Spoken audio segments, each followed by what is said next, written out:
അദ്ദേഹം ഇങ്ങനെ പ്രാർത്ഥിച്ചാൽ മതി: കർത്താവേ,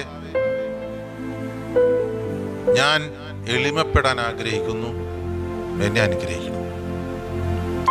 അതിനു വേണ്ടി പ്രാർത്ഥിക്കുക. കിട്ടുന്ന അവസരങ്ങളെല്ലാം എങ്ങനെ എളിമപ്പെടാൻ സാധിക്കും എന്നൊന്ന് പരിശ്രമിച്ചു നോക്കുക. ആ എളിമ നമ്മളിലേക്ക് കടന്നു വരുമ്പോൾ നമ്മൾ ഉദ്ദേശിക്കുന്ന ജോലി നമുക്ക് അനുഗ്രഹമായി കിട്ടും. ഞാനിപ്പോൾ ഇത് പറഞ്ഞത്, നമ്മൾ മിക്കവാറും ജോലിക്ക് വേണ്ടിയായിരിക്കും പ്രാർത്ഥിക്കുന്നത്. ജോലിക്ക് വേണ്ടി നമ്മൾ പരിശുദ്ധ കുർബാനയിൽ പങ്കെടുക്കും, ജോലിക്ക് വേണ്ടി ജപമാലയിൽ ചൊല്ലും, ജോലിക്ക് വേണ്ടി നമ്മൾ നൊവേനയിൽ പങ്കെടുക്കും.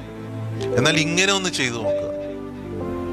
കർത്താവിനോട് ഓപ്പണായിട്ട് പറയാം: കർത്താവ്, എളിമപ്പെടണം. ഞാൻ എളിമപ്പെട്ടാൽ നീ എനിക്ക് ജോലി തരുമോ? ചോദിക്കാം കർത്താവിനോട്.